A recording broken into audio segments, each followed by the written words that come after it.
E bom dia, boa tarde, boa noite para todo mundo. Eu me chamo Romildo e hoje eu vou ler uma redação que escrevi sobre um tema muito importante, muito grave e infelizmente muito presente em nossa sociedade, que é a questão do trabalho escravo contemporâneo. Eu vou ler a redação e ao longo da leitura eu vou tecendo alguns comentários e explicando algumas coisas, tipo o que é a tese, que tipo de argumento eu utilizei, certo? E outras coisas. Vou lendo e explicando e tecendo alguns comentários. Tema da redação: a persistência do trabalho escravo contemporâneo no Brasil. Início da redação. Em 13 de maio de 1888, Princesa Isabel sancionou a Lei Áurea, abolindo a escravidão em todo o território nacional. Na prática, todavia, tal abolição não foi efetivada, já que o trabalho escravo, embora modificado, porque é contemporâneo, certo? Ainda ocorre no Brasil. Aqui eu tenho a minha tese. E o que é a tese? É o fato mais a opinião. E agora eu vou ler os caminhos que eu utilizarei para defender a minha tese. Essa lamentável realidade permanece principalmente, por que este principalmente? Porque o trabalho escravo contemporâneo não acontece só por isso que eu vou afirmar aqui, tá? Mas principalmente em virtude da abissal desigualdade socioeconômica imperante no país e da postura negligente por parte do Estado brasileiro. Então, estes são os dois caminhos que eu utilizarei para defender a minha tese, certo? Logo, faz-se necessário analisar esse panorama, essa questão, certo? De modo a acabar com o trabalho escravo contemporâneo.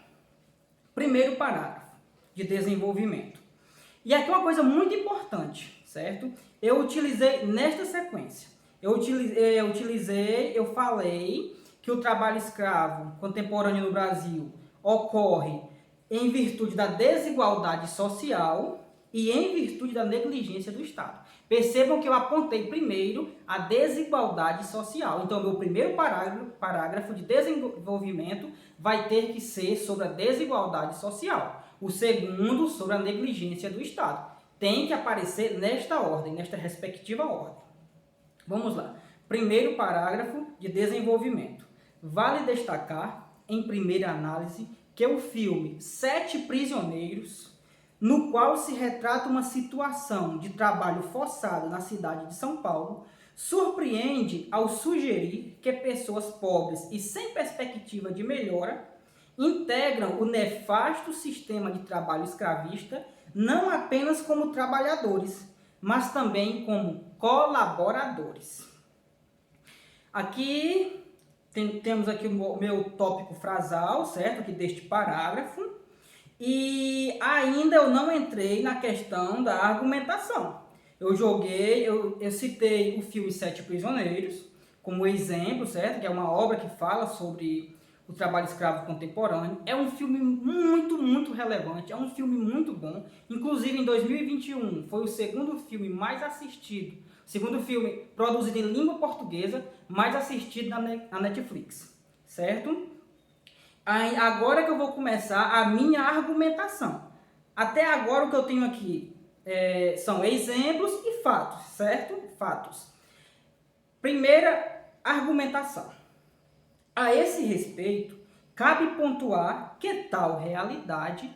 Que realidade? A realidade retratada no filme Sete Prisioneiros, que é a questão do trabalho escravo.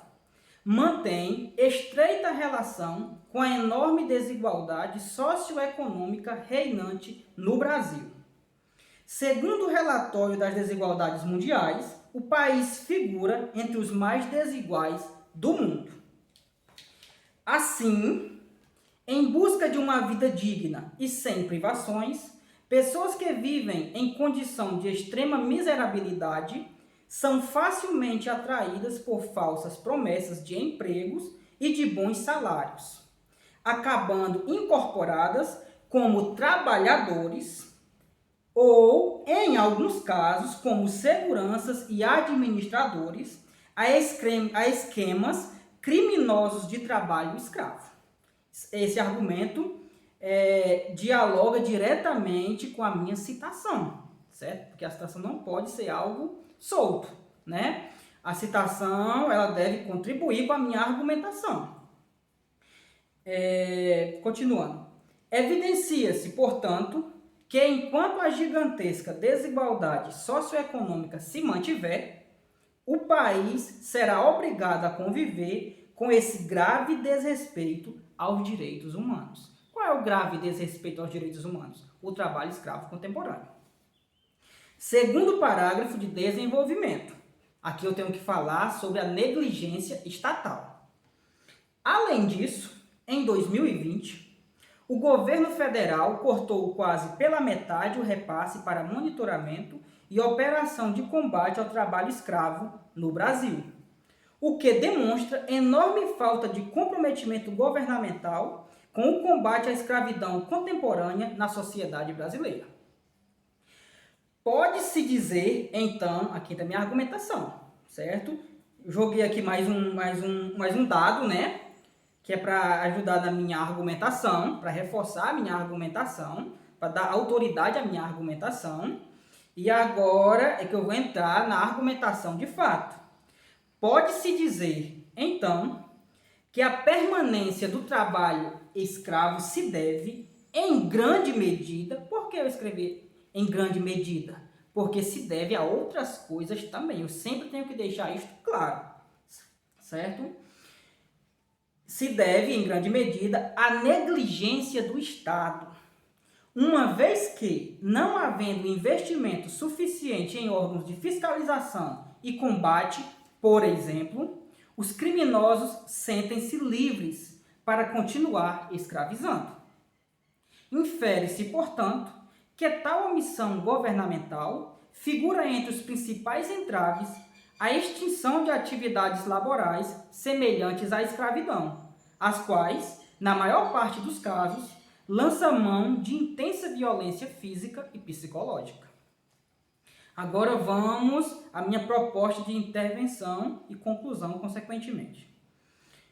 Constata-se, com base no panorama apresentado, a imprescindibilidade do combate ao trabalho escravo contemporâneo no Brasil.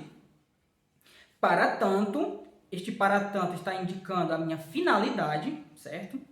Para tanto, é imperioso que o Ministério da Cidadania, em parceria com os Ministérios do Trabalho e da Economia, implemente, mediante a criação de projetos que reduzam substancialmente o desemprego no país, oferecendo isenção de impostos e linhas de crédito a pequenas empresas para que elas possam aumentar a contratação de funcionários, por exemplo, porque outras medidas além da citada devem ser tomadas, ações com o fito de reduzir as desigualdades socioeconômicas, dificultando, assim, o aliciamento feito pelos recrutadores do trabalho escravo.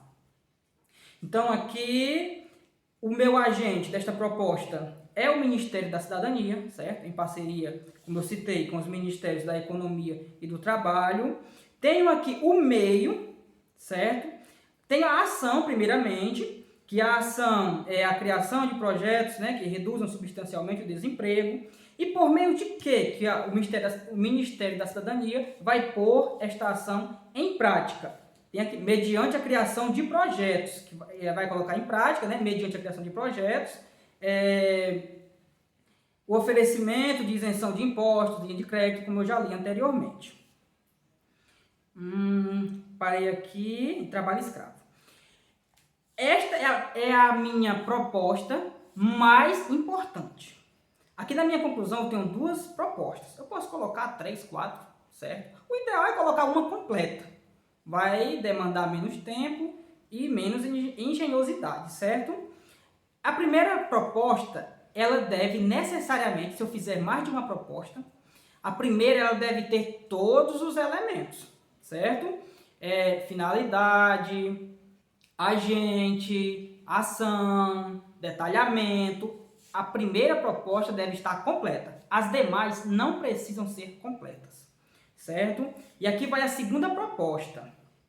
Até porque a primeira proposta, ela visa combater a desigualdade social, certo? Que é um dos fatores que levam à existência do trabalho, à permanência do trabalho escravo, certo?